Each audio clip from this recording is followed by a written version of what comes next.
right. Good afternoon, everybody. Happy Sabbath. Roger Wade, Good how are you, Doc? afternoon. I'm doing well. How are you doing, my friend? Hey, I am doing quite fine today, man. It is good to see you.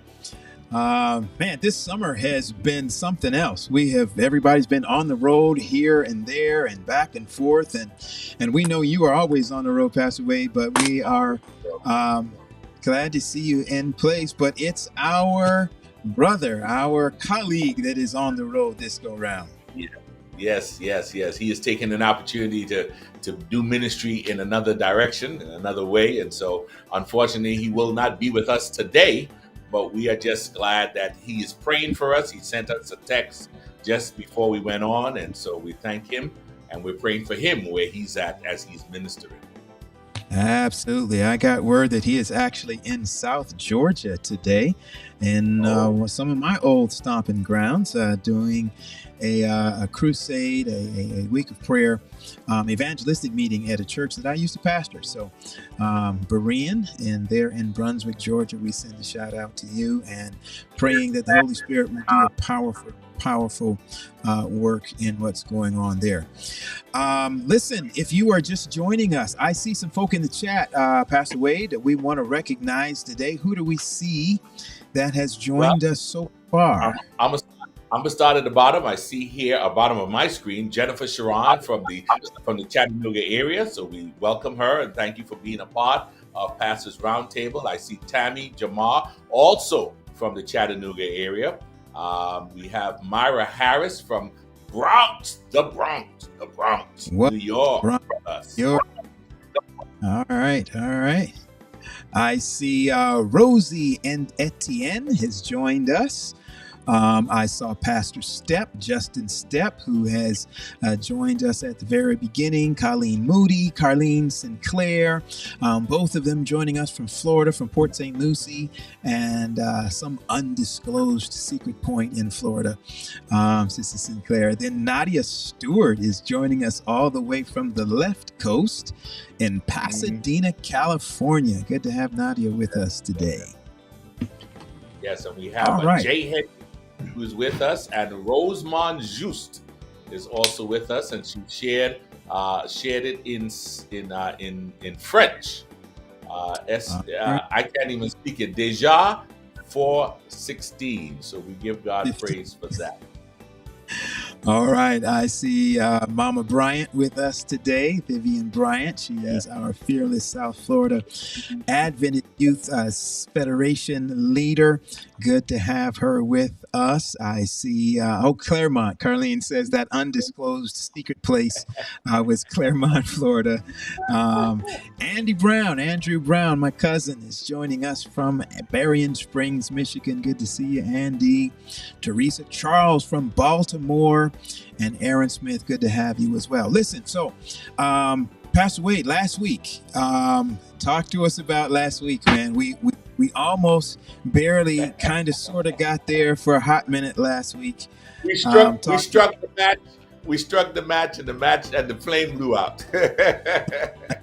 Yeah, we were having some serious technical difficulties, and we believe it's the topic. We're gonna put it on the topic. We know that what we're doing is part of the agenda God wants to have, and so the enemy will do whatever it takes to stop that agenda. So we are preparing to redo that show, and so you will hear more about that as we get closer to the time, and making sure our guests line up, things like that. So we thank you for your patience. We thank you for waiting for us, and we will definitely get that taken care of and get that show out to you very soon. Yeah, it's fascinating. For those of you that were not with us and may not know, we were attempting our second part at gun violence and things like the Second Amendment, things that pertain to that. And some people see that as safety issues. Other people see the other side and say it's an issue of civil liberties. And so we are excited to be able to bring that conversation to you. So just stay tuned. We want to bring that second part. We had a very, very robust conversation on it in part one, which you can go back and see. And if I recall correctly, Pastor Wade, we had a lot of tech difficulties on We part sure did. one as well. We sure did. We did Um, have a stop. So yeah. we All right. know it's not necessarily our stuff, but we know the enemy is also alive and well and doing his job to try and trip up the people of God. So we're not gonna give up. We're gonna do it again. Yeah. We'll get it. We'll get it. All right. So, Pastor Wade, what's on the table today, man? Listen, before I say what's on the table today, I wanna just give a shout out. And she's not on, but she's one of our strong members of the PRT family. That is Stephanie Scott. She had another engagement to go to, but we worshiped together at church Oh, wow. this morning. She came up to Nashville, so we were together worshiping. She wanted me to make sure to say hello to the PRT family and to let them know that she misses y'all, but she's going to catch us on the rewatch. She's looking forward to watching this segment on the rewatch. So thank you, Stephanie, for your support. And I just saw Edison Trintobagan in the chat. Edison and I grew up together in a while and in New York, and it's so good to have him join us. And he's here saying it's been a while since seeing you guys. So he's been on before, but now he's getting back into the swing of things. So we praise God. But on the table today, we are excited to delve into this topic, dealing with Adventist musician and the network, Adventist Musicians Network. We're going to talk a little about the network. We're going to talk about the ministry that it has and the impact that it's having in our community here in the Adventist network area. Awesome. And I am looking forward to this conversation. I think we're going to even dip into some of the issues about what worship looks like post-pandemic. I know a lot of us are in our churches and we're not everybody's not all the way there. Are the musicians back? Are they coming back? Can we afford them? All those things. We want to dip our toes into those waters today. But at the table, we have some phenomenal individuals with us. Both of them a part of the Adventist Musicians Network. And we have first with us Joel Goodwin. He is he's going to say Goodwin. I think I'm pronouncing it wrong. He's going to help me get that right when we get him on. But he's evangelist, entertainer, espoused, eclectic, AMN co-administrator along with other Facebook-centered organizations. He's a minister of music and a band director at 5 different churches right now. He is a producer, a vocal music arranger. He's done musical projects such as the Jazz Soul Metal Experience, the Diaspora, Jenna Dean, and many others in many genres of music coming soon. Our second guest is Brother Thomas McPhee. He is a Florida native. Florida natives in the house need to shout out. Florida native. He was born in an Adventist home, and at an early age, he showed an interest in music, which was the beginning of his private lessons. He developed interest in vocals, particularly in choirs, that led to studying various choirs and choir directors over the years. This desire for music has opened opportunities to play for, teach, and direct choirs and continue to have a love for choir music. He was invited by the founder, Sean Wilson, to be a part of the Adventist Musicians Network, and he worked closely with our former CEO, Sarah Sultan, and is now working with the executive team to continue the vision and the growth of the network. So, family, we want to welcome at this time these gentlemen, Joel and Thomas McPhee. Welcome, gentlemen. Glad to have you guys with us today. Thank you for joining us. Thank you. It's great to be here. Good to have you. Hey, there's a shout out from Sister. What's going on? Yo. Hey. All right. So, gentlemen, we did not read your full bios and all that kind of stuff. We're going to have a word of prayer. We begin because we know there's a lot more that you have going on, and we want to give you an opportunity to just address and greet our audience today. But we're just going to offer a word of prayer, and then we will give you some time just to say hello to the folk. Pastor Wade, would you pray for us as we get started? Well, let's pray. Let's pray. Father, we thank you again for your love, your mercy, and your grace. We thank you for our guests today. We pray for our viewers, and we pray for our tech. We pray, Lord, that our discussion will bring glory to your name. Is my prayer in Jesus' name. Amen. Amen. Amen. Amen. All right. Amen. Thomas, we'll start with you, man. We're going to give you, so you guys aren't preachers. We usually give preachers about 39.7 seconds because we know how they roll, and what we do with prophetic time. You guys are musicians. We're just going to give you the mic. Anything, Thomas, you just like to share with our audience before we get into our topic today? The time is yours. Thank you, Pastor Paul. I do indeed agree with both you and Pastor Wade today and the pastor's round tree table, or the pastor's round table. I put tree in there, and your listening audience on today. Really excited about this particular topic. We all just want to be a help to the body. We just want to use our gifts that God has placed in us to edify the church, and also to make sure that we are doing our part in further the Word of God. So we're just excited to be here. We are excited about the network that God has started within the Adventist faith, and we want to make sure that we are giving God our best because He did give His to us. So again, thank you for this opportunity, and we're looking forward to the conversation today. Amen. Awesome. Joel. All right.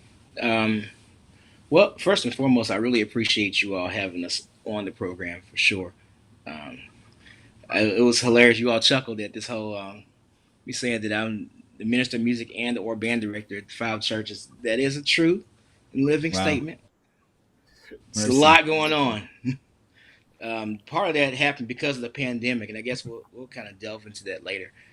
I'll talk about just a little bit about the Adventist Musician Network real quick. Obviously, Thomas and I both have had to, I guess, step into even more leadership roles because of course, the passing of our CEO a few months ago. But we've definitely been on the admin team since I'm trying to think of when he put together the admin team. So Sean Wilson, of course, is the founder, and I would say within a year of starting the Adventist Musician Network, he started in 2015. So I think by 2016, he put together an admin team, and me and Thomas have been on the admin team since then. Sarah became the CEO in 2017 and continued, of course, until a couple months ago when she died. So yeah, so we're two of the admins. There's still quite a few more, and we're just all working together to try to make things work in the absence of Sarah. And yeah, I think that's all I'll Wow. say. Well, that's awesome. And again, we are greatly appreciative for you gentlemen joining us today. So let's start there. Let's start with going in a little deeper on the Adventist Musicians Network. Let's start with Thomas. Can you just tell us a little bit more about the history of the network? What is it? I mean, we know it's AMN, but what actually is it?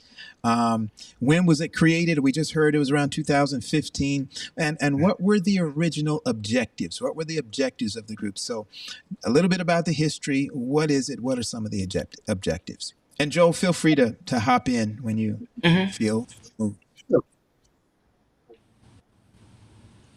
Sure. Well, again, as was stated, when it started by Sean, it was basically a online group where the concept was how the platform for Adventist musicians, whether you're instrumentalist or vocalist, to be a part of a place where we could all come together, network, share our responsibilities that we have as musicians, ministers of music, singers, as well as share experiences together, strengthen each other, to use each other's experiences to kind of grow each other and just be a support group. Basically, is kind of how it started.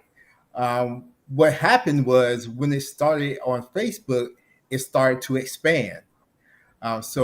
Before long, we of course had Adventist musicians that were within the United States, but then when we looked up, we had musicians that were outside of the borders of the U.S. So it started. Um, of course, at a certain point in time, Sean had something that God had laid in his heart to so he was just, I guess, like, which of course at that point in time, he asked Sarah if she would step in as the CEO of the group. At that point in time, then, as they say, history was made because when Sarah stepped in, the thing just kind of exploded. There was different aspects added to it.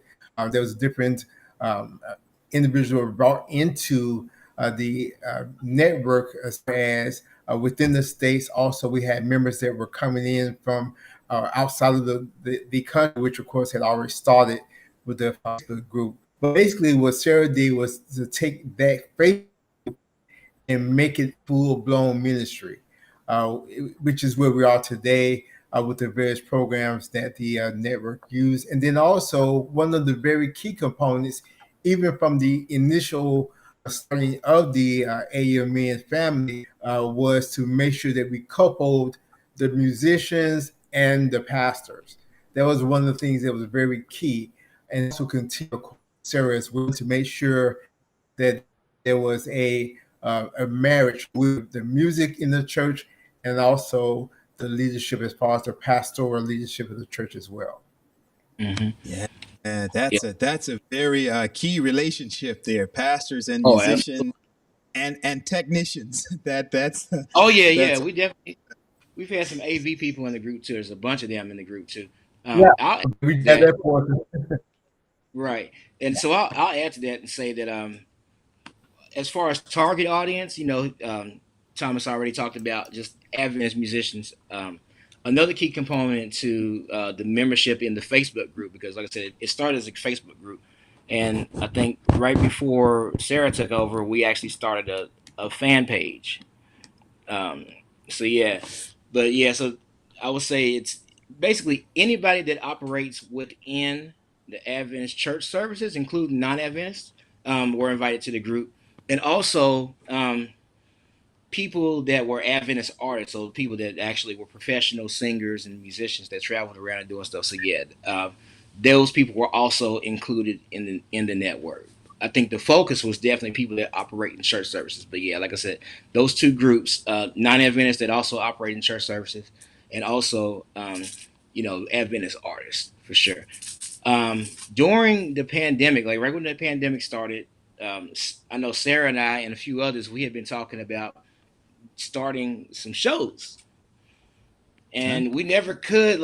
Our schedules were always so busy that we Uh, never could do anything with them. But as soon as COVID shut everything down, Sarah and I had a talk, and from those talks, we developed two shows. I would say actually, she developed like most of the first show, but it definitely came out of the talks that we had.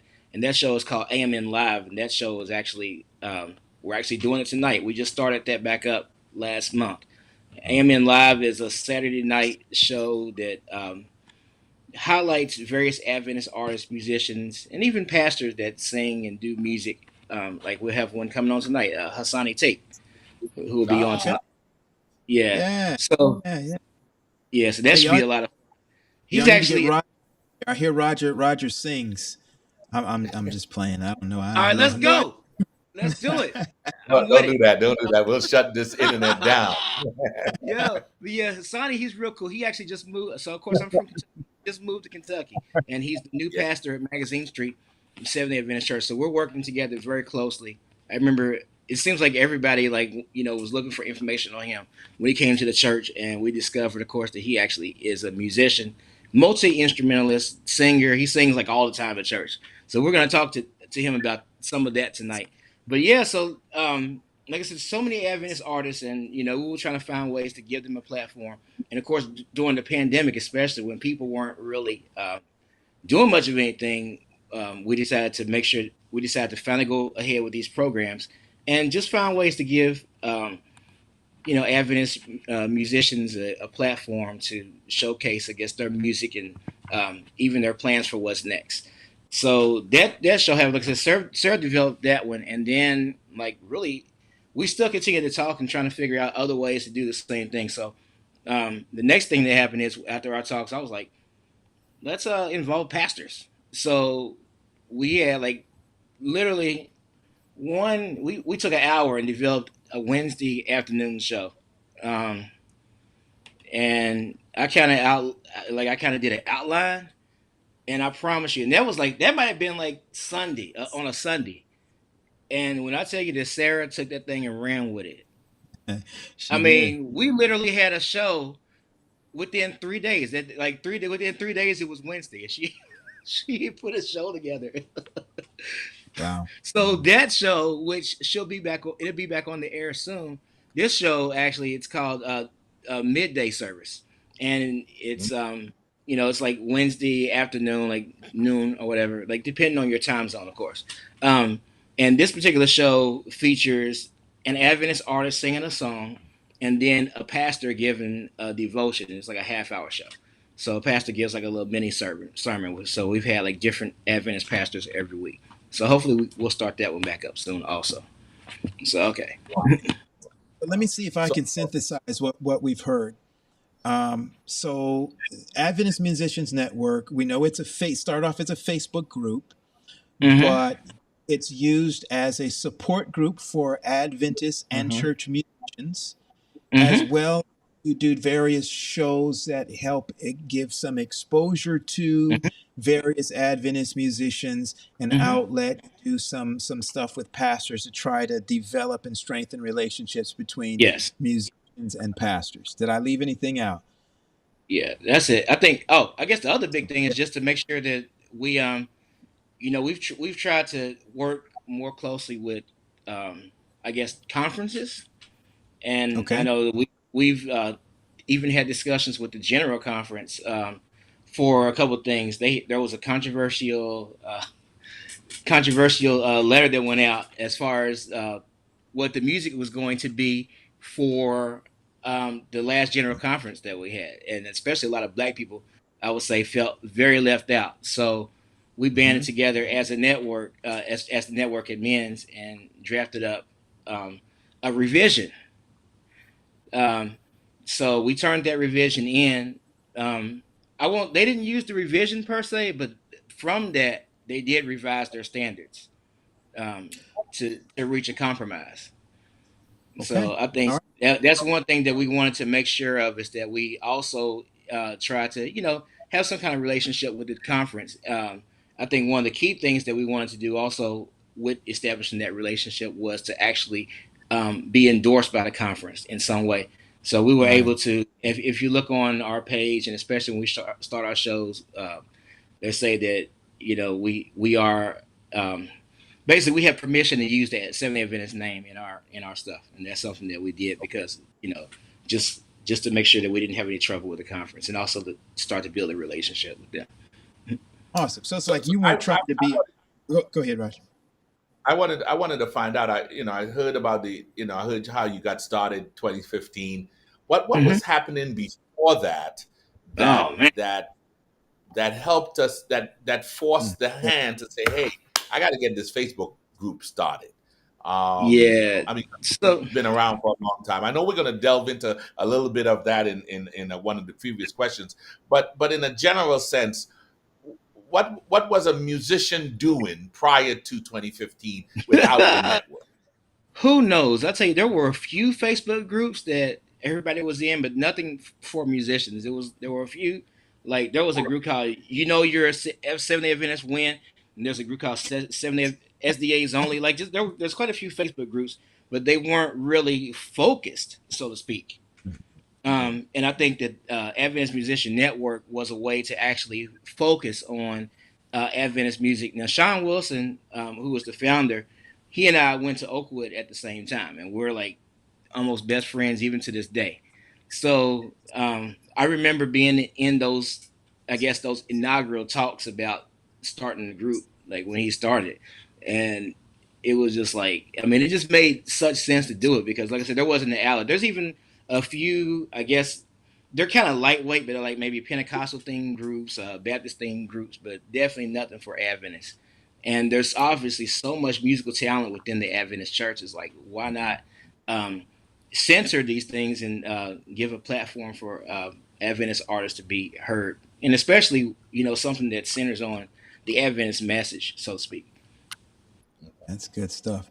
Listen, Raj, just before you go to that next question, I'd like to do an audience check right quick and see what kind of musicians that we may have in the chat today. So, you Uh, are a musician. If you sing or if you play, if you're an instrumentalist, would you just throw that in the chat for us? Just shout that out. We want to know if you play the piano, you play the saxophone, the trombone, whatever, the drums, the bass, whatever it is. Just throw that in there. If you are a singer or in a choir, if you just shout out your choir or your praise team, if you are a musician, we want to give you some love today. As Pastor Wade goes and takes us to that next section there. So thank you for sharing a little bit of the history. But I want to yeah. find out a little bit about what's happening now. What are some of the activities, the current activities? You talked about two of the online programs that you have, the Saturday night program and the midweek program. What are some of the other activities you do, and even some of the resources that AMN offers?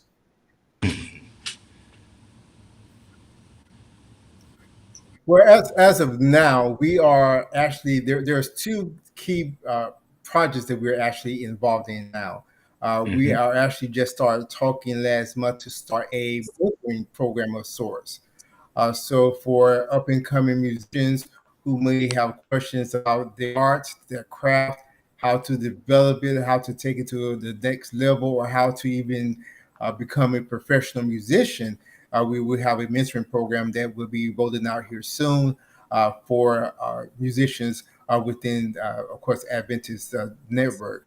We also have a project where we're working to put together a I guess a supplement would be the best word to do it to the current hymnal that we have within Ah, Adventism. We want to have it to be a multicultural book so that we will have music that will touch not just us here in the United States, but that will represent the entire world church as a whole.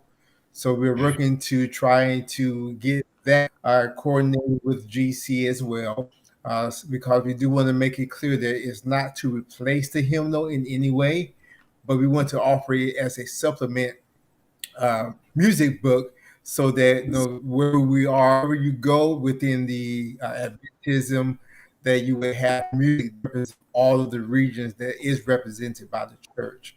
We are, of course, always trying to help to develop and to market our artists within Adventist Church. One of the things that myself being born in Adventist, I have to admit, growing up, I wasn't really too involved in, going to Oakwood or the churches music scene. I was more so in, Right. of course, churches that was actually paying for me to come play. So that's kind of what I was doing. But of course, I did play at my home church as well. But the thing is, we want to make sure that we are inclusive with all artists and that they are given a platform where they can be developed, where they have the opportunity to have more exposure. And also, and again, we mentioned this, we want to make sure that the musicians are aware of that needs to be in place, the pastoral side, the ministry. So we want to just kind of keep cultivating the relationships, musicians, and of course, make sure that we are doing our best to give God our best in what we do with our network and team members. Awesome. Well, I wish you were around when I was coming up. I took up the tenor saxophone. That was my Oh instrument of wow. choice. wow. And I have to give a shout out to Mr. Ivan Chester, who was my Pathfinder director, Hmm. who gave me an opportunity to play for Pathfinder Day in the afternoon. And my B flat key was broken, but he still supported me and still said, "Hey, you did a great Uh, job." And but I couldn't find a spot in the church choir to play my tenor sax. Oh wow. It wasn't part of our church culture at the time. But I imagine now you have those kinds of encouragement and resources to students who are interested in playing other non-conventional church instruments, because Right. not everybody plays the piano. Right. Correct. Right. Correct. And that's the thing too. Being able to have musicians, and that's the thing. Everyone is not going to play the keyboards. They're not going to play Right, the right, organ. They're not going to play exactly. the bass. But so the thing is to be able to have a spirit of being inclusive. We want to make sure that there are not musicians that's coming up that feel that I have to go and play elsewhere where I will be appreciated, but we can be appreciated at home. Mm. And then, of course, share your gifts and develop your gifts at home. I've heard it said probably all my life as a musician that it's a shame that we have all of the gifts, these gifted musicians within our church, but we're not utilized in our church. We're out helping and building other ministries and not Right. necessarily building our home church ministry. So we want to make sure that we can have the mindset or to make sure that musicians are in the way of thinking that I can also lend my talents and do something at home and not feel ostracized and not feel that I have to pick up my instrument or pick up the gift that God's given me and use it elsewhere. Right. Mm. Yeah, I feel like I need to disclose some stuff too now that Pastor Wade is talking about his tenor set, and Go it ahead, Pastor. speaks to kind of what you were just talking about, Thomas, as far as the inclusivity in our own spaces. When I started school, my parents made sure, or they didn't ask us, they demanded that my Mm. brother and I play an instrument. Um, Wow. Mm-hmm. and my mom was so intent that she wanted somebody in the house to play, drum roll, a violin. So Nice. at Mm. 7 years old, they stuck a violin in my hand, sent me to school, went to classes, and I played violin for like 7 years Wow. in elementary school. But probably, as most of you know, in the context of our worship, typically, especially, there's not much space and place for violins, which meant for now, never mind the fact that I hated every minute of it and couldn't stand the sight of a violin. Hilarious. I can relate. Take that off the table. But I learned to play the violin, and then when they finally gave me a choice, I set the violin down, but I had to do something. So what did I pick up? Guess. I'll give anybody a guess. The A piano? Piano. saxophone. No, it was a saxophone. I Oh, went come straight to Oh, that on. so No alto wonder Wow. we sax. kindred Wow. spirits. There you go. That's right. Wow. And I did piano for about a week, and my teacher moved Oh, away, wait. never took any more piano. Yeah, Roycelyn, she said sax too. Yeah, but yeah. So making that space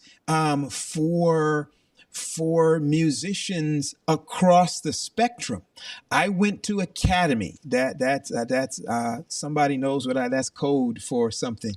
I went to Adventist Academy, and so we had band and we had orchestra type stuff there, but not a lot of that transferred over into the worship setting inside of a church. Right. Right. Roger, I'd like to swap questions with you if I can, because this next question, I think, kind of peels off of some of what we were just talking about. So I'm going to skip down to our fourth question. Hey, Being Footman says OJA. That's right. But one of the things that we often see and that we often hear is how particularly Adventist musicians are underappreciated, undervalued, and underpaid. That's what we hear. Mercy. Uh-oh. Um, those are things that we Hey, hear. So Uh-oh. Adventist musicians get paid? Adventist Whoa. musicians get Right. paid? I didn't know that. wow. So, gentlemen, here we go. Do you guys see this often? Does this have any modicum of truth to it? As if you experienced any of this? And what are some, if it is true, then what are some of the things that pastors and churches can do better to address this? And I'd like to address it particularly in areas or in churches where financial resources are somewhat limited. So, Oh, who wants mercy. to go first? I know they're going to fight over who wants to go first on this one. No, fight. 1, 2, 3, fight. I can go first. Well, I've seen this issue come about uh, in various churches that I've operated in, even various Adventist churches. Um, there are some churches. I would say in my area, um, there's been limited budgets, but they do pay something, and I think I can definitely, especially speak for the last 10 years, definitely. Before then, I will say that at the church I grew up in and that I just came back to recently, um, traditionally growing up, um, they would only pay musicians every once in a while, mostly guest musicians. It has evolved since then. The last 10 years, whenever I have played, I've gotten paid. And there's another, like I said, African American Adventist church that's pretty prominent. That's in Louisville, and they also have paid their musicians. Now, it's not as much as I would get maybe playing other days of the week, but it is something. I actually had to Mhm. have a talk about budgets this week with the church. Not for me, but just looking into, I guess, expanding the staff. So we had a talk about the budget for that. So I think that the churches here, they're willing to pay. I think that a lot of times music has not been prioritized in Adventist churches for a couple of reasons. Number one, so many people have just done stuff volunteer. Some people believe that it should be a volunteer thing, and then sometimes people just don't have the money to budget like that.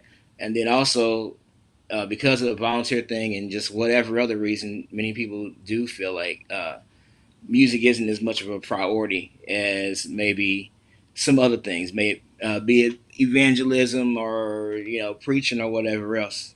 Now, my hope and dream, which may be just a fantasy that may never happen, is that the conferences actually set aside music budgets for the church, so that it Oh doesn't wow. just come from church Oh expense wait, budget. wait. Oh wait. Back that up. Say that. Say that. Say that one more time. What? Heard that one before. I. I know it. Yeah, it's been my hope for quite a while that conferences, set aside uh, budgets for music, you Mm, know, um, just like they do for preachers. Right? I think wow. that I think that churches would be. I mean, it's just my personal opinion. I think the churches would be more effective if they had that kind of budget. Because I think about, like, for example, Magazine Street. They have some um, trying to pay off building debt right now, and just so that we can focus money on ministry and other things. But at the same time, within that same budget, which is usually church expense money, and of course, like the 10%, of course, is going to go to the conference. So then you got 5% and whatever offerings that people may give. And some people might not even give 5%; they might give 1%, or just small offerings. But whatever those small offerings are, is what's going to stay at the church. So out of that, of course, they got to do the building fund. They got to do whatever employees they got at the church besides the pastors and the musicians and stuff. So some churches just don't have much to work with at all. Some do, but many don't. And I would actually say there's probably more that don't than there are that do. So I don't know. Like I said, maybe one day. Maybe But one day. Joe, I think you That's have fascinating. kind of opened up an interesting conversation there. Hmm. That maybe conferences can look at that, but then you will have the pushback in terms of how do we identify what's the best amount to go to different churches based on membership given. But they Yeah, look at that exactly. teachers and even subsidizing teachers at the Hmm. church school Yeah, is a that's another one. big, you know, That's another one. they That's come to some definitely. major. But you Hmm. have that is a very good, interesting comment you shared, and Mhm. I'll be willing to share that with my leadership and see what that is. But I think someone shared in the chat that some churches as a whole still do not. This is Aaron says that some churches as a whole do not value the Right. ministry of music. Music sets the tone for worship. He shares. Just to kind of jump in the middle of this, Anselm, what are some of the things you can share, both you, Thomas, and Joe, can share to some of our listeners that can help them to appreciate the value of the Mhm. music industry, so that conversation can happen at a real pace. What are some of the things we can do to build the value of the music Mm. That's a good one. You want to go first, Thomas? I'll let you get talked enough.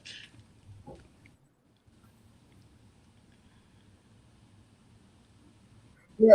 Well, what I would say, and this may sound a little strange coming from a musician, but I think you are not going to, if you have someone who's playing, let's start there. Someone who's playing in church.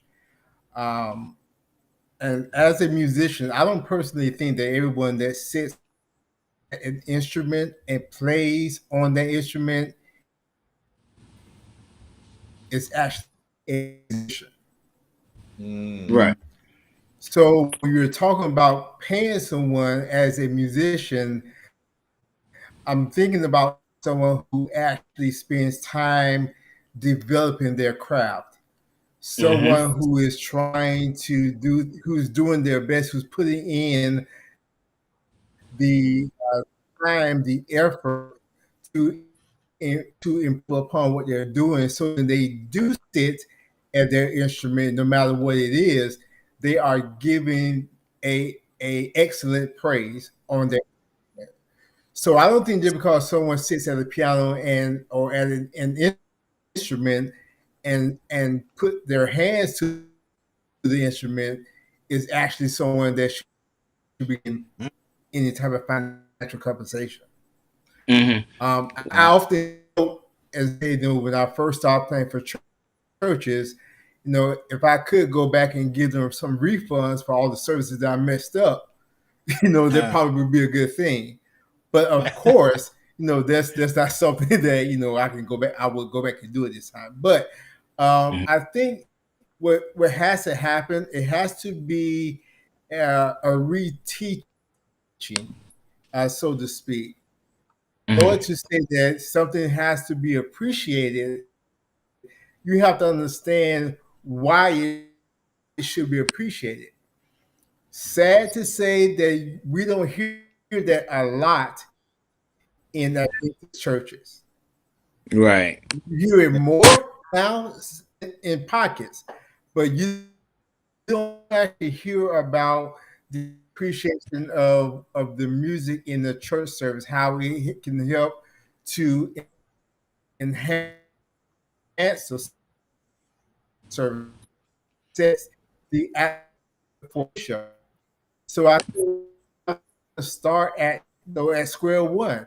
We have to start at the teaching, uh, so that individuals can understand why it is important. Once someone understands why something is important, then you can start the conversation of why you should value this. You can put value and place value on that particular area. Yeah, this is and your audio, at least on my end, is kind of going in and out just a bit, Thomas. So I didn't quite catch everything that you said there, but I think we got the general gist of it. Um, Mm-hmm. I, I wonder if Roger, to your question about the how do we help churches value this. I grew up in a church that had great music. I was a pastor's kid. I grew up at Mount Sinai in Orlando, Florida. We had musicians like Winifred Rivers, Roger Ryan, Dwayne Oh, and um, yeah. J- Jackie, Jacqueline Ross with choirs, Pat Mm. Brown with some of our choirs, some of the Aeolians, people who were Aeolians at one point coming and doing our choir ministries as well as our keyboard musicians and all that. And so I grew up in that environment. And then when I left there, my next church was Oakwood University. So I go to Mm-hmm. Oakwood. Music is what music is at Oakwood. So imagine as even as a pastor and a pastor's kid, when I left Oakwood and got my first church with 20, 30 something members out in the country. One of them had about 40 members, the other had about 15 members, 13 members. Um, and and there's nobody there to play. And so I'm trying to pull out my 1 week's worth of piano lessons to play with song service and all that kind of stuff. And so I think a large part of that, Roger, to your question, is a lot of, and when you understand that in North America, the majority of our Adventist churches in North America have 150 members or less. Mm-hmm. They are small churches, limited budgets, and they probably also, in many cases, don't have the talent pool that you have in larger cities, larger churches. So I think one of the things is exposure. People in a lot of our churches just have not been exposed to what worship can be when the music is at a level that exudes excellence. And so they're just used to what they get. And yeah, they'll see an Oakwood College church now on TV, on the internet, but they're like, yeah, they're a big church. They can afford that, or they have that talent pool and we don't. And so people just say, that'll never be us. But I think if we had been to expose them to what their building will feel like when the music Yeah. is, how their members and their family members and their neighbors and guests that they bring to church will respond when music is at a certain level in their building. I think that helps to change their appreciation level and the value level. Awesome. That's a good thing. I'll add to that just slightly. I think about like growing up for me, and you actually made a very good point about just when music, when churches are exposed to good music, they'll understand maybe how important it is, like especially on a regular basis. I remember growing up, um, we didn't have drums, and actually, and we had to fight to get a Hammond organ in church. Now we're like, now we have a full band and all that stuff, and we have had one for years. And we're doing like progressive music. But I remember growing up, we were doing like semi-progressive music, but I mean, we were doing it with a piano, and every once in a while we would hire a drummer and a bass player. And I remember the drummer would have to bring his drums every Sabbath that he showed up. Um, which of course, like I said, thankfully it didn't have to happen every week.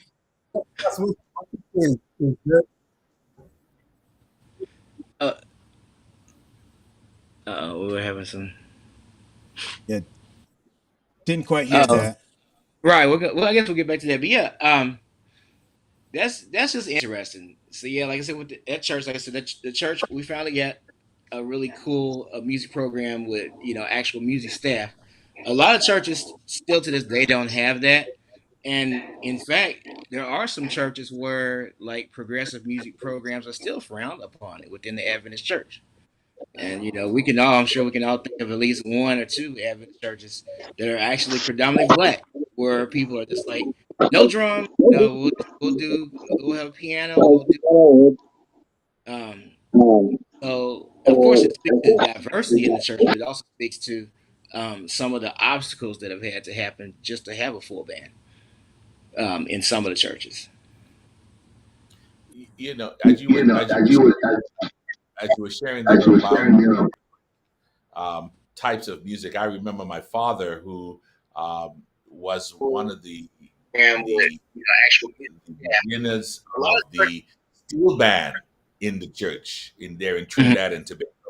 And he shared a story about a deacon throwing the pan out of the church because steel pans were not supposed to be in the Adventist church. There is so much, there's so much passion behind music in the church. Yes. And some people don't realize how passionate they can be. I was at a church and just to have a full band. Keyboard, the organ was locked, and no one else could play it, but the organ person could play it. No one else could touch it. And the musician that was there at the time was only regulated to the Hammond organ. He was not able to play the pipe organ, which he does very well. So passion is the passion and the feelings about music runs deep in the church. There is so much there's so much passion behind music. Thomas, I think Thomas, I need you to probably mute your some people don't or realize. turn down the volume on your speakers? Is Oh that yeah, you? hold on. Yeah, we're getting that audio coming back through.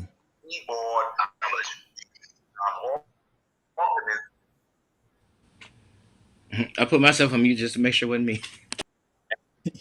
Yeah, it's Looks coming like through, I'm Thomas. good. I'm good. Yeah. Put yourself on mute Okay. for a second, maybe. Yeah. So listen, I got one more thing I got to throw in here because this would be a real discussion unless I did it. So here we go. I'm gonna get in a whole bunch of trouble. All right. So oftentimes, and I saw Mark put this in the chat earlier. Okay. He said something about Well, and Mark one was of the things my, I do think is needed. There we go. oh, okay, man, that's on a serious delay, Thomas. Okay. The audio there. But okay, so Mark put in there I have should one here. be Okay. preaching and music, not preachers versus musicians. Is that better? Yep. Mm-hmm. Yes. But that audio is a lot clearer now, crisper, but it's at a crazy Let's go delay. to- There's crazy I latency guess I'm the going technical on. issues. All right. Okay, go ahead and get in trouble. Let me get into my trouble right quick. Yeah, let's go. Okay, so I have had musicians, Joel, who have sat in a pew during prayer meeting Yeah. and would not get up and play for a 10-minute song service, 15-minute song service because the church was not in a position to pay them. So they were good musicians. So they weren't writing any music. They weren't directing any choirs. This was just a song service for a prayer meeting or a song service for, but they felt like they would not do it because they were not getting paid. I'm not gonna lie. I got issues with that. I have huge issues with that. That's so Why? good. I can speak on that because I'm one of those Yeah. musicians. No, it was Okay. I'm just I kidding. love it. Okay.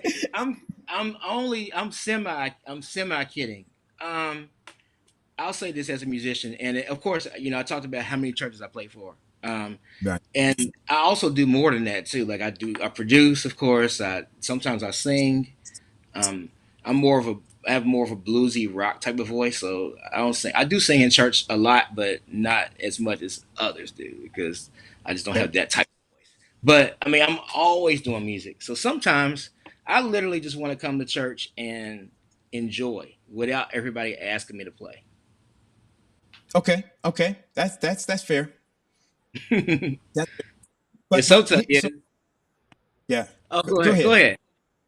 I was gonna say Well, sometimes I do, and honestly I do. I actually get bored, like because I'm doing so much music. I actually get bored with it a lot. I'm always trying to find something outside of music to do. So a lot of times I do go places that people are like, play, and sometimes I'm like super eager, but sometimes I'm just like, I really just came to kind of chill, be in the back. I almost try to sit all the way in the back so nobody sees me sometimes, but. Okay. So I do understand. I understand why some musicians would go to church and actually attend, and I also understand like the frustrations on the other side. It's like we have this really good musician here, and they don't want to play, Okay. So, Hey, you know what? That's real, and I can appreciate that because I think Roger and I know, and every pastor knows, there are some events that we don't want to go to because we know if we show up, they're going to ask us to pray, or they're going to ask us to do thought, or they're going to ask us to do whatever. And so Actually, Go ahead. one of my mentors shared with me when you walk into the room, just be prepared to do it. So Yeah. but Joel, I appreciate what you just shared because I never really thought of it from that perspective. Right. That the musician who comes probably just wants to come and worship just like everybody else does. And so we as leaders, and I have to say we as leaders need to be mindful of that their souls need to be watered also. Oh yeah, absolutely, and I know that. Yeah. I mean, even there's times where even at church, like the church that I'm at now, like I've actually, this is an interesting thing to say, but sometimes I've actually literally paid other musicians out of pocket to come play or sing or whatever, just so Oh, that I that'll can sit back.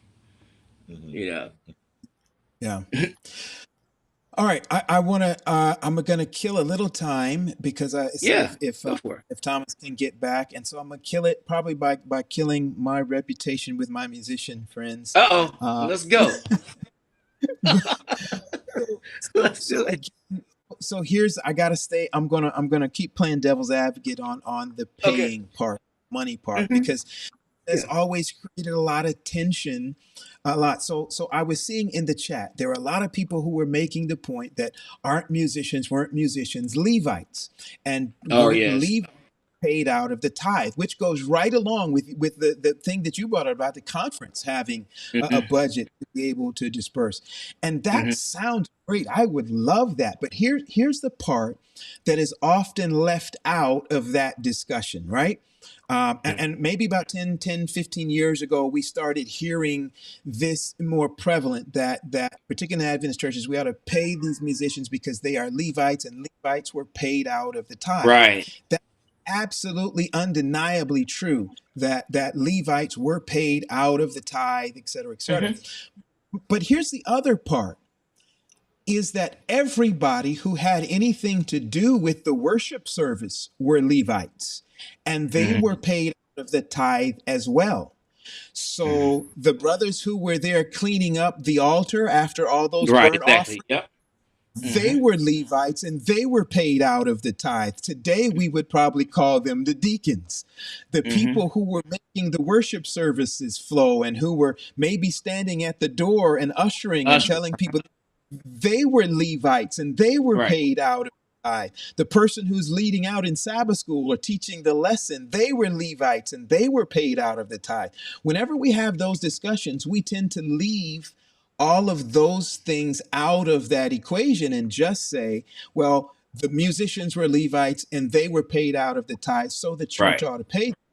But if we're using that logic, then Mhm. we can't just use it in that one case. We would have to be, just be fair Right. with it and say everybody who was serving in that priestly capacity, Right. and they were all paid out of that tithe.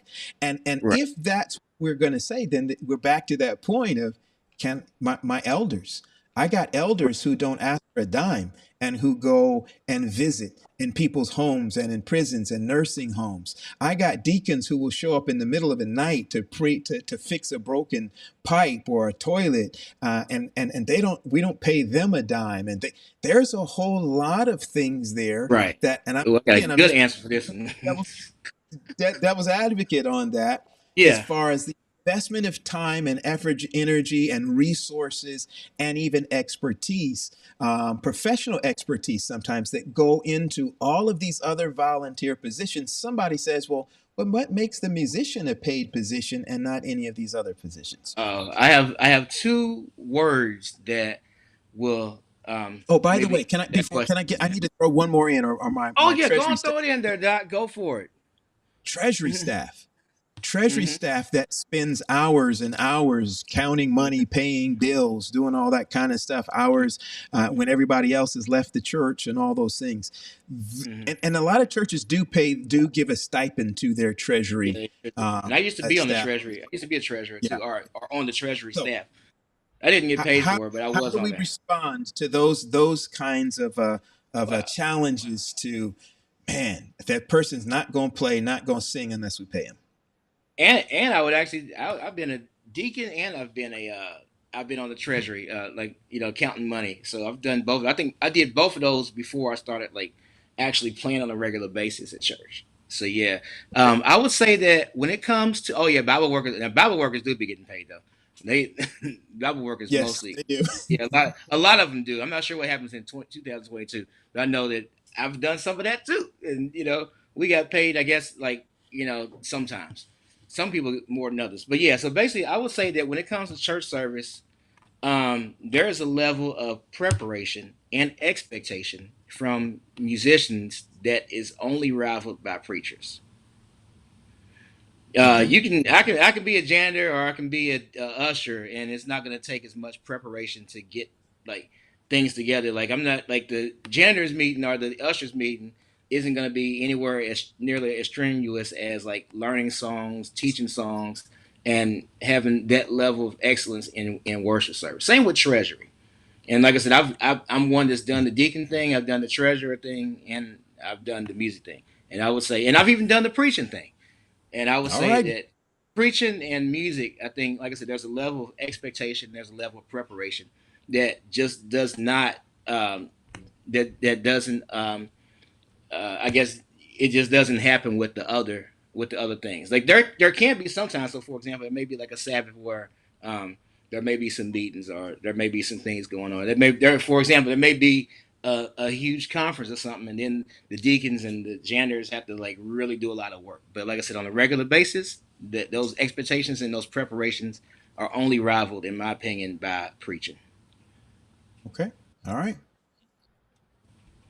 Well, Welcome back, you Tom. know, Yes, technical Hey, hey. difficulties. All right. uh, Sounds a I, lot better.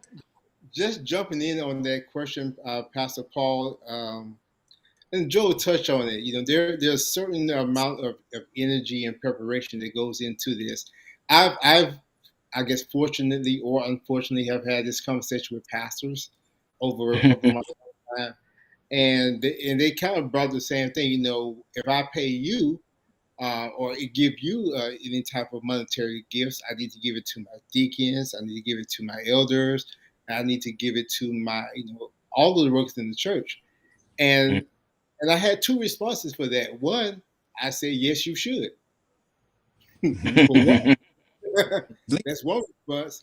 And the second one would be, how many of your elders, deacons, Sabbath school teachers went to school for that particular gift that they're using in the church? How many Mhm. of how many of them have spent time, uh, excuse me, practicing on their gifts or trying to hone in on their gifts? Not to say that they don't. Of course, you have to be prepared to serve. But how many times have they sat and just for hours just study how to be a better deacon, how to be a better usher, how to be a better elder? How many times have they gone and sat in the classroom and took notes and had to be tested on their knowledge of that particular area? So, so it's not to say that they should not have some type of appreciation shown to them. I'm all for it. If the church can do so, then allow the church can do so. But as you mentioned before, there every church cannot do that. Right. So, and interestingly enough, I had a conversation maybe a month ago, if that, with a very prominent musician in the Adventist church, and we were discussing back and forth. And my statement to them was simply this: it's not always about the financial part given to a musician. And I was speaking for myself. But I did say to her that I think that this is something that most Adventist musicians may have this same sentiment. It's not always about the monetary gift that you Mm-hmm. can give to me as a musician. It goes back to one of the words that we mentioned earlier in the conversation. It's about the appreciation. Yeah. So Mhm. not necessarily you don't have to pay me to do my gift, but when I am giving my gift, don't don't try to just handle me any kind of way when I'm doing so. right, Yeah. right. So and I I'm was just, Mhm. I was just about to share that. I'm saying the issue is not necessarily having the money to pay, but having the understanding of the appreciation. Um, Correct. I pastor the church in Brooklyn, and some people who are listening know what church that is. But there's a lot of traffic to Brooklyn. get into Brooklyn. There is, Mhm. especially if you're midweek, you want to bring the musician in for the midweek. There are so many things that the musician's life is involved with, or even the volunteer, the one who opens the door, the one the one who locks the door, one who makes sure that the sanctuary is clean. If the Correct. churches not necessarily look for money to pay them, but looks for ways to appreciate them, I think would go a long way, as opposed to just trying to find a dollar to say, here, thank you, which sometimes Mhm. can be can be misunderstood or even used as a way of just saying, hey, I don't really care about you. But if we show appreciation, remember birthdays, remember anniversaries, things like that. My wife was a music coordinator, and she would provide, and we did this out of our pockets, but she would provide juices and fruits, so that while they're waiting while the sermon is going on, they're in a little green room and getting some refreshments, so that when they come back to the instrument, they're ready to go, and that went a long way. In we couldn't pay them what they would do, but they felt appreciated and they were willing to do the service that was asked of them. Here's something that happened outside of Adventism not too long ago.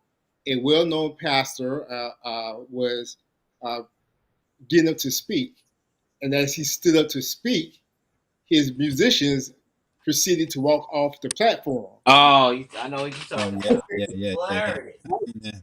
And he checked them as they were walking off the platform. Yeah. Now, those musicians, based on the industry and who they were playing for, they were being paid well, as it goes with musicians. But they still felt a level of disrespect or not being appreciated for things that may be going on with them that may not be aware of by that particular pastor, but they're getting paid. So again, it goes back to the point. It's not always about the monetary gift that you can put in a musician's hand, but it's also is how you appreciate that person goes a whole lot further. I would play for a church or a pastor that showed appreciation and just say, listen, I know we can't pay you, but here's the gift card, or here's go eat and do something that will show that I appreciate your gift to the body, not necessarily that I have to put something in your pocket, because it's just the way that you handle the situation, the way that you handle people in general. So when you go to someone and if you approach them as if they are a employee, because you are giving them some type of monetary gifts, myself, I may sometimes take offense to that, because for one, what this gift is that my home church is giving me may not even be half of what I can get from another church. But that's go ahead, Joe. Oh, go ahead. I was looking at the comments that are coming through, and I saw one of the comments that somebody said there are plenty of professionals in the church that give their talents and stuff. Like I said, it goes back to those two things that I said, like especially on a regular weekly basis, the amount of preparation and the amount of expectation that goes into what makes a church service work musically is just more. It's just a bigger expectation and preparation than say somebody that's like reading announcements or whatever else they do. Yeah, I mean, but like I said before, I am a musician that feels that if a church is able to give some type of a love offering honorarium to other auxiliaries in the church, because the truth of the matter is this: we're all different parts of one body. Yep. So in order for that body to function and to do what it has to do, all of the parts have to come together in order to make that body move. So if you're going to show appreciation to one part of the body and the other part of the body say, hey, well, you got your hand washed, but my hand's still dirty. Yeah. So I mean, I think it goes a long way to show that you appreciate that person. Yes, they're investing their time, they're investing their gifts to the church, and of course, again, it's more seen when there's a musician that is playing, or if a singer is singing, they are more visible. But there are some things that happen behind the scenes that we don't necessarily see, but makes it possible for other things to happen in a church service. So again, I would always go back to say, if a church is in the position where they can do something for other ministries and things of that nature, then by all means, go ahead and do so. But they don't have the option. So then you're left with the choice of, okay, what do I, or where do I invest those things as far as monetary gifts, who do I pay that to? And sadly, a lot of our Adventist churches are staffed with musicians who are not Adventists. Mm-hmm. Mm. Yeah. So you And can't. I think Colleen said that there are Sabbath school teachers and other trained teachers. She also talked about other professionals Mhm. who are who spend time and effort in the church, but no expectation of compensation. But that doesn't mean the church shouldn't give some kind of appreciation. And I Right. Well, And think she, that's it's funny that she mentioned Wednesday night. I don't know any musicians that just get paid for playing Wednesday night anywhere. Like, well, actually, okay, I can think of one like that where they just have like for every rehearsal they'll get something, for every church service they'll yeah, get something. yeah, It isn't the Adventist church, but yeah, I think I can think of one. But yeah. most churches, I mean, if you're playing on Wednesday night, I mean, you're just playing. But I think one thing that's interesting is a lot of the churches that I've been working with lately have agreed with their musicians to salary. Oh wow, cool. What's up, Joe? Very cool. So yeah, so um, that's what happens. I mean, I'm trying to think of the 5 churches that I work with right now. Let's see, one. I'm just counting real quick. Let's see, 1, 2, 3, 4. So yeah, so I actually get a salary, just a straight salary, fixed rate salary for all the churches that I work for. It's interesting. Yeah. And then, but some, like I said, some do. In the past, I've done the whole whatever rehearsal you play for, you get paid for whatever church service.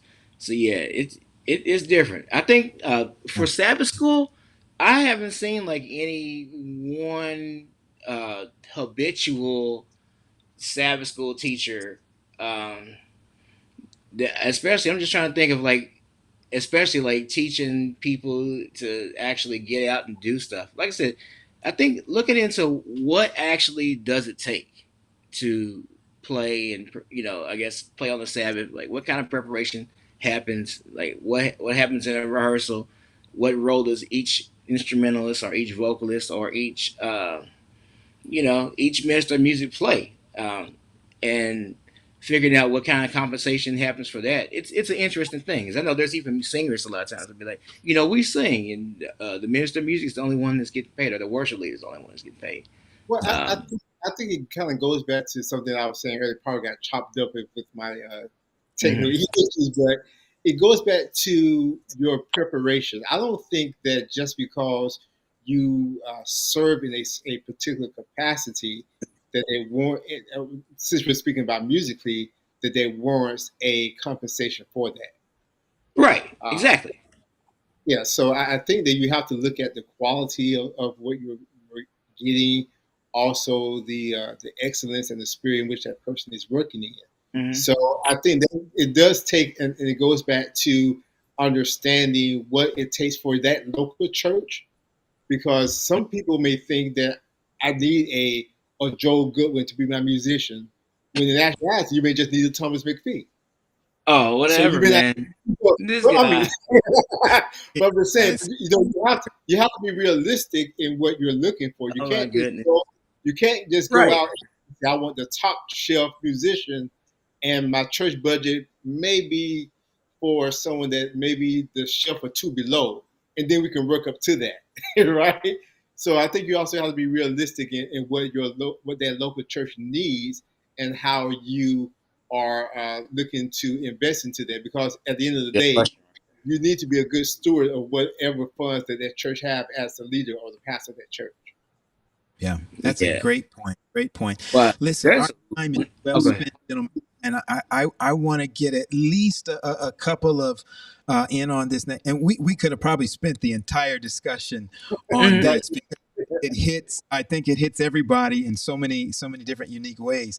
But Yeah. Roger, if we could just dip our toes in the water of yeah. that third question there. But Yeah. Um, Let's go. I just want to approach and acknowledge our viewers. Some Yeah. great stuff in the chat. yeah, On, truly, Really. on both Truthfully. sides, on both absolutely. sides of this discussion we just shared. And I believe if you have time to go back through, I'm asking our viewers to go Yeah, back yeah, through and read through and interact, because this conversation is still going to be live. after we are finished. But there are some very good input. And I, as a pastor, I'm looking and I'm listening and I'm reading and I'm hearing and I'm saying, okay, maybe I need to look at it a little differently. Yeah. You know, Yeah. I may need to look at this thing a little differently when I deal with the musician. But yes, we want to talk a little bit about the pandemic and Yeah. Adventist music. Yeah. The pandemic stopped church. Period. Put a break on it. It just locked it down. There was some churches now.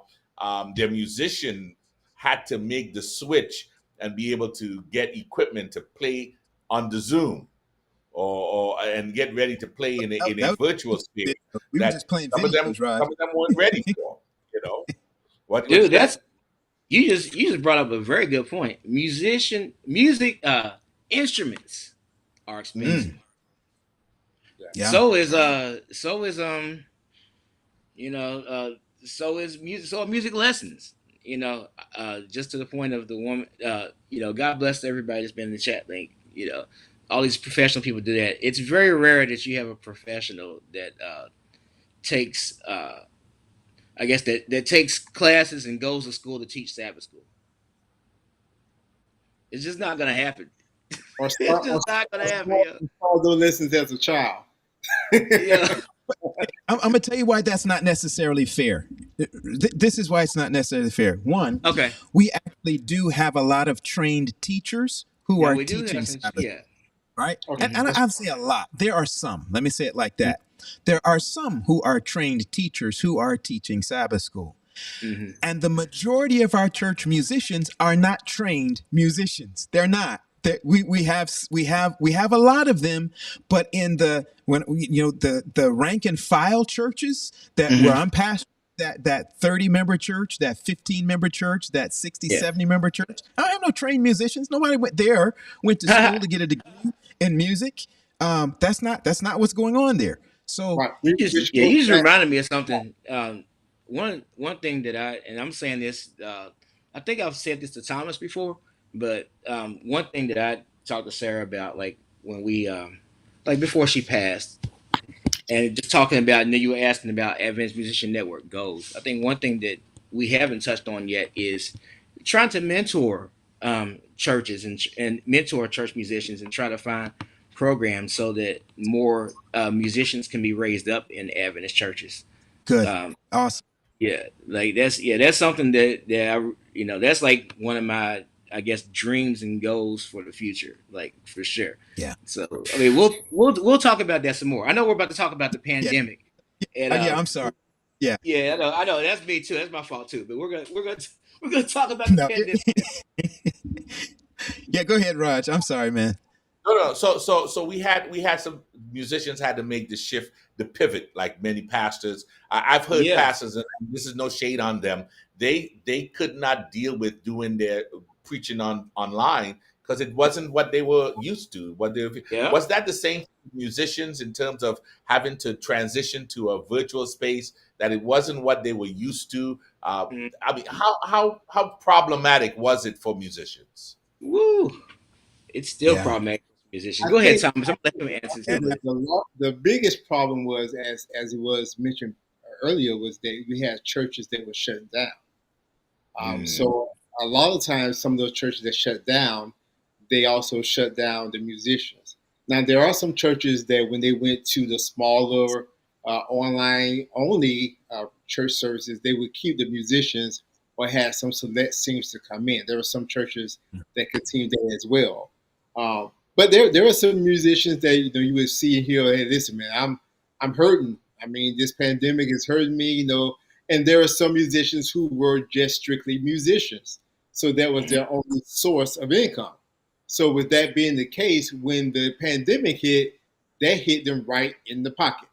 Yep. Right. So then you had musicians that had to adjust. By adjusting, meaning you saw a lot more musicians coming up with social media platforms, where they were sharing their things online, which of course they would develop that hopefully to a point where they could monetize that and subsidize their income that way. So personally, I think that I've heard a lot over my lifetime that says that when God has equipped you, He also will make, when He gives you a vision, He will also make provision for that vision. So I Mhm. think it's a matter of just saying, "Hey, look, God, what is it that I should do? How should I pivot, and what does that pivot look like for me in this particular time?" I Right. think that when it comes to the churches, as far as the pandemic goes, uh, even with the pastors have to look at the overall goal for that particular church as well. Then also look at say, hey, let's talk to the musicians or talk to the whoever it is to see how we can come together and make this grow. One of the greatest things that I saw that I thought what I thought was a great thing during the pandemic was Stephen Madness at Oakwood University created a virtual choir. Yeah. So you had Mhm. people from all over the actually all over the world for the most part that would come together, learn these songs, and they would present that music as a virtual choir for church service. So it's just a matter of thinking, as we would say, outside the box. Just because Yeah. the pandemic hit or there's some type of a tragic situation that hits, that should not ever shut down or stop the ministry from moving forward and doing what it is called to do. Mhm. Wow, that's a dope. Really, really cool. I love that. I can speak from my own experience with churches. Um, when everything shut down, of course, obviously that affected me. And I wasn't planning for five churches then or working with five churches. It's actually because of the pandemic that I started working for so many churches. Um, those I would say those first 2 months I didn't do much of anything as far as playing anywhere because everything was shut down. Now, luckily, I talked about this whole salary thing. The main church, as far as monetarily, that pays me, I'm on salary, of course. So they honored that pretty much through the whole pandemic. Oh, goodness. So that was a blessing. So that meant that I mean, for the most part, I mean, they paid me enough where I don't, if I don't want to, I don't really have to go and get another job. Um, so I was able to do that. Now, as far as the Adventist church that I played for, we shut down, and there wasn't church service for like maybe 3 months, and then finally decided to start doing it virtually.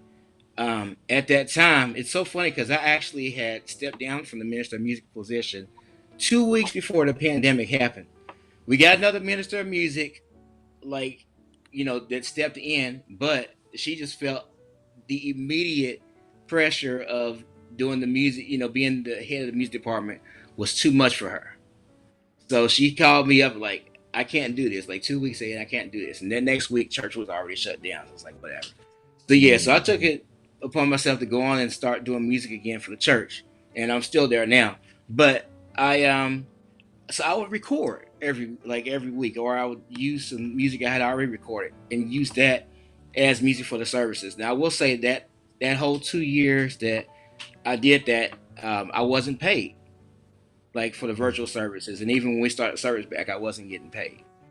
So yeah, so even though I was getting paid before and I'm getting paid now, that whole 2 years, even though I was providing the music, I wasn't getting paid. But you know what? But I felt appreciated, and I think that when musicians have a good relationship with churches, and when they feel appreciated, I think that they're much more willing to understand when money isn't to a point where you can get paid for everything. In fact, one of the churches that I'm playing for now, even it's a very small church, and they can't pay me every week. I'm there. They let me know the situation, and of course, at that time, I had a choice, like stay or go. But I'm getting taken care of so much. I mean, I'm so blessed. I'm just like, let me go on and keep playing for this church, even though I'm not getting paid every week. So yeah, I think that's how it was in the pandemic. A lot of musicians made decisions. We did lose one musician. I will say that, like this on our staff. Actually, two. There's two that haven't come back yet since the pandemic, and I think that's the case everywhere. Like some people have made decisions to not come back. Some have been there. But yeah, I know a lot of churches couldn't pay their staff at all. Which I mean, it happens.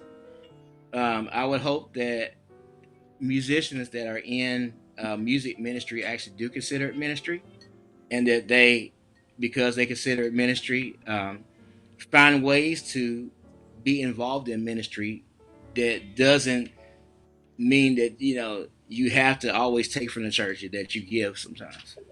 I'm very much an advocate of musicians getting paid, but I'm also a huge advocate of being in partnership with churches. Exactly. Wow. Listen, gentlemen, this has been a fascinating, great conversation. We so much appreciate your contribution to it.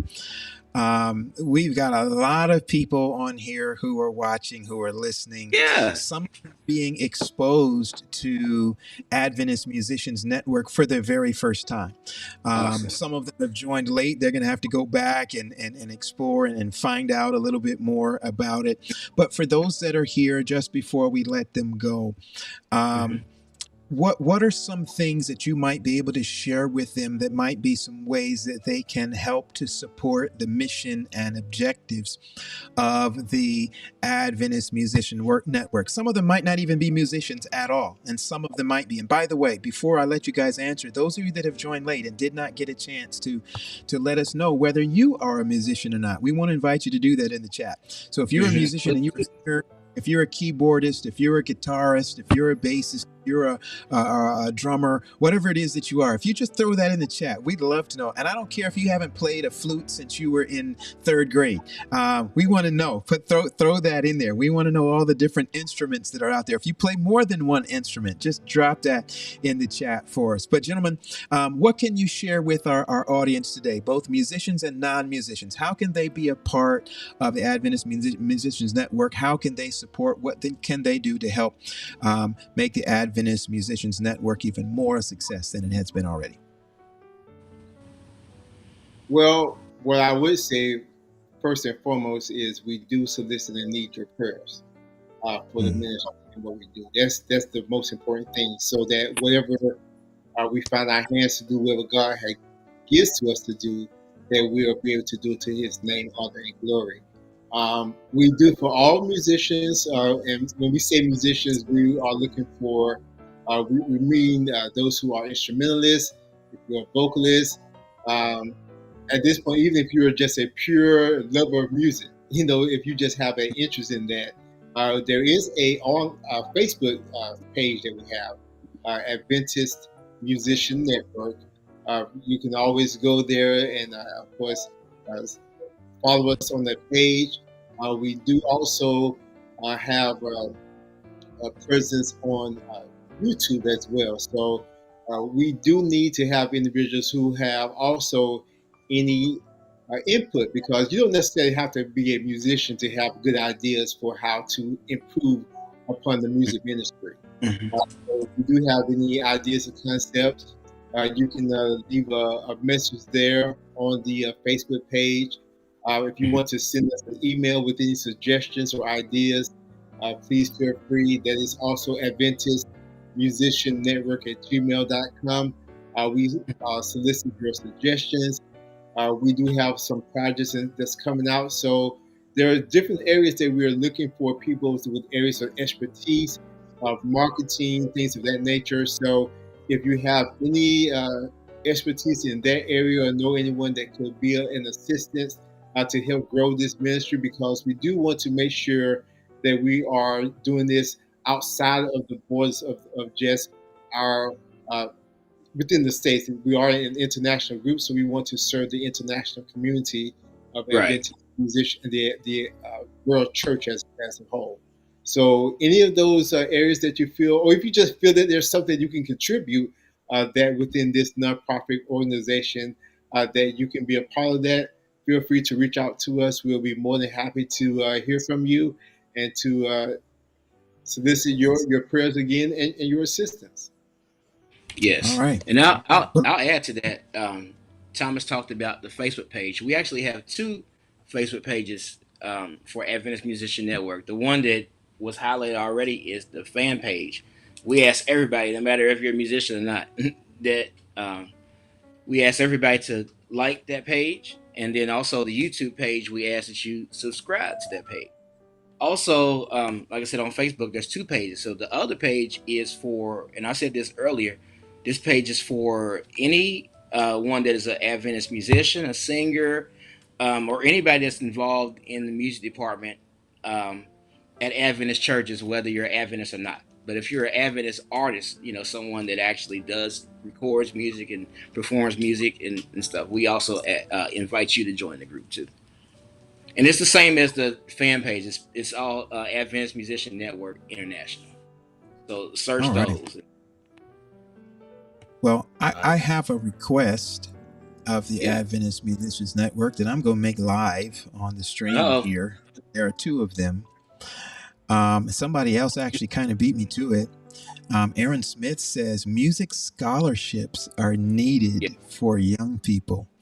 I would love to see the Adventist Musicians Network provide some scholarships or give some scholarships. So you can solicit from our audience, from the whole online audience, to start building up some funds to be able to, like Joel, you said it earlier about teaching our own children in our churches to be able to play powerful thing. I'd love to see that. Number two is that we are in a brand new world.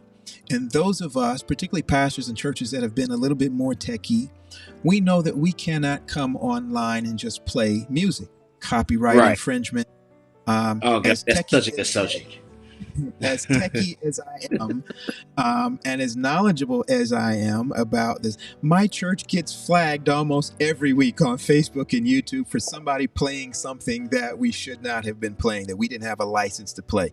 And so we get that message. Facebook has blocked your stream in 274 countries based on, and I have to, contest them. Now, I pay Story Blocks, Epidemic Sound, Envato. I play some of these streaming services where we can use streaming music, where we pay for a license to stream all of this stuff. And sometimes we still get blocked. But here's the problem.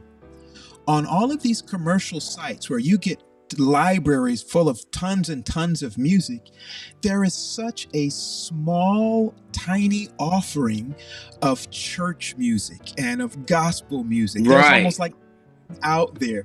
I would love to see Adventist Musicians Network pull some stuff together, create a bank of library that we will pay for. I am paying all of these other sites already. Tons of our churches and ministries are paying all of these other folk already, and we can't get the type of music that fits within our worship style and music. Would love to be able to have something that you have created, that we have created within the Adventist Church, that stands as a vibrant, viable resource for music that we can use in our online streaming. That's I love that. I love that. See, this is why the network even exists, is for ideas like this to come about and to see change come about from these kind of ideas. To add to that, not only the scholarships, but even if you do copyright education, because as a community, absolutely, at the conference level, I get a lot of questions from churches. What should we do? How should we deal with it? And I'll be honest with you, the conference doesn't know, but you being business, being in the world, in that arena, would be number one, credible, and will give us the right information that's needed. And so I think that'll be something that I would love to see, a place where we can go, especially for Adventist churches, can go and get the information that's needed for their situation. Yeah, that's so interesting you say that. I know that one of the things that Sarah, right before she passed, Sarah and Thomas, I said that right at first. So we were talking about things like joining the Recording Academy, which is the organization that puts on the Grammys. I'm a 10-year member, and we were talking about getting other people that are in the organization to actually join. And the Recording Academy has a bunch of educational resources. And of course, I don't mind sharing some of that stuff. And I've been thinking about like doing copyright workshops and stuff like that. I literally write. Oh my god! I'll just play. I know I've written close to 1,000 songs probably, and I know about 100 and something are actually available on like streaming services and all that stuff for different artists that I've worked with and stuff. So I'm very familiar with the process for sure. that's pretty much what I do. Like outside of playing for church, I just do music. I love So it. I love it. I think we it's got a beautiful something thing. here. So Well, I'm more than willing and to like share some of that knowledge for sure. And I'm sure there's others too. So we'll have to work on that, Thomas. Like just right. we might have to dedicate a show to that. Like Yeah, just how Pastor Paul, to your 2 points, I do think those are excellent ideas. What I yeah. will say to your audience that's watching now or that may see this later, if you have any anyone who wants to assist in the development for those scholarships, please reach out to us through those platforms, either the Facebook, just send us a message there, and also. Pastors, if we can have pastors, because we always want to work through the actual conferences in the churches and the pastors as well. So the music library, it'd be very great if we can get the corporations with the regional conferences, NAD, local pastors. We can come up with a method of getting information down to the conferences, so they can trickle down to the local churches. For all of any artists who have original music that they would not mind contributing to their library, so we can build up their library, their bank of music. If we can't do it by ourselves, again, go back to the body. If we can have individuals that can submit their music to us, we will be more than happy to put together that project so that churches can have those music available. Because again, it's all about ministry. That's right.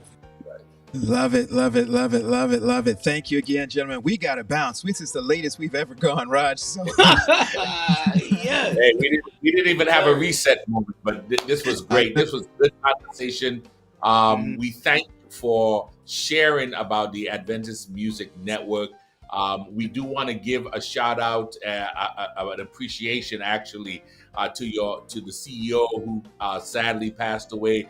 Sarah was a strong supporter of Pastors Roundtable. She'll be on every week in the chat, sharing, bringing information. Matter of fact, we had her on as a guest when we did an appreciation for musicians.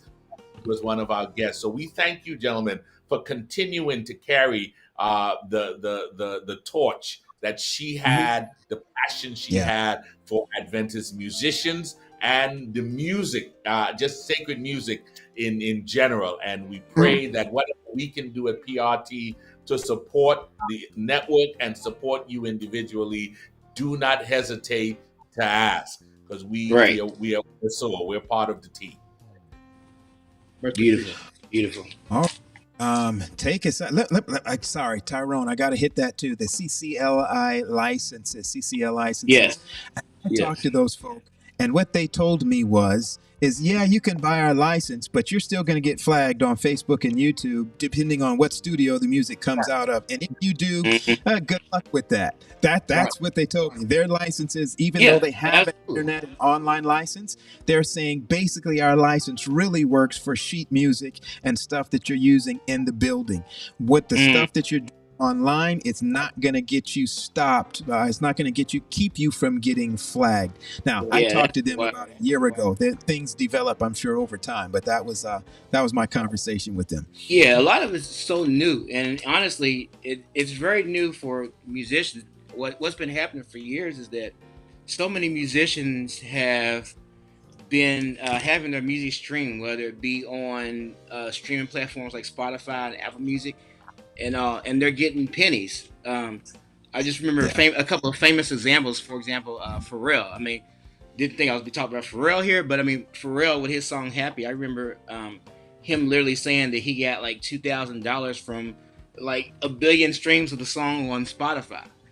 And at that point, I was like, this is serious. I mean, I knew it was serious. I remember even people like when Napster started. Like I remember seeing it coming when Napster started. Like I know Metallica and Dr. Dre, they were talking about like there's going to come a day where musicians are just not going to be getting paid from this stuff because of the way that it's going about. And everybody laughed then, but then 20 years later, like it's happening. So musicians finally started cracking down. I would say the Recording Academy actually played a big part in this.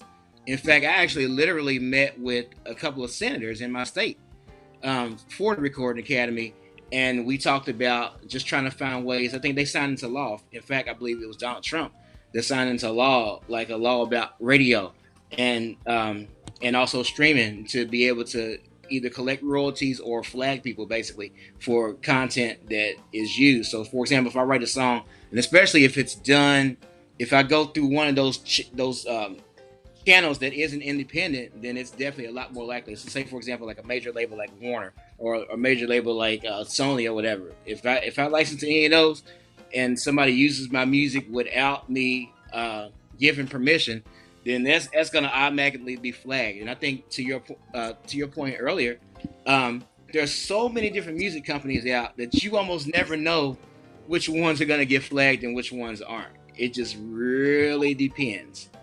And Sony is a beast. Just say that Sony is a beast. Yeah. Oh yeah. Sony ain't no joke. So I would say Sony and Warner are two of the biggest ones for sure. Yeah. They won't just flag you. They will take your stuff off the air, off the whole internet. Not just in 270 countries, in every country. They will drop you down. It's no joke. Right. But yeah, streaming has become a problem. Though. It's become a problem with so many artists. A lot of people have literally given up on making a living doing music because, CDs aren't selling anymore. Records, of course, records are just kind of in and out. But I mean, it's not too many people making a living off of selling vinyl. But yeah, CDs, especially once the CDs went out, and especially once streaming services came in and you didn't have to pay for digital as much, you could just pay like a one-time fee a month of $9.99 to stream however many songs you want. Yeah, that kind of, killed a lot of people's dreams and hopes for making music. So the only way people could make music was to travel and do it. And also, even then, selling merchandise. So, and there aren't that many Adventist musicians that are traveling around and touring. So that just really cuts down on how many Adventist artists there are out there that are actually actively touring and actually making a profit and making a living doing it. Sure. Well, gentlemen, thank you so much for joining us. We will probably have to do a continuation show, especially dealing with the pay and dealing with some of the licenses issues. Yes, we'll be happy to join you with that. So, Thomas, Joel, thank you again for joining us. Our viewers, thank you so much. We will have this show will be up in our archives. Please remember to support Pastors Roundtable at the support page. Yes, please remember absolutely. to subscribe to Pastors Roundtable. And on our YouTube page, we're almost there. I'm not even sure. I didn't check it, but we are almost there with our 1,000 level. And we look forward to having you and join us next week, where we continue to partner with you to make ministry relevant, resource, and real. Goodbye, take care, everybody. Peace. Cool. Bless.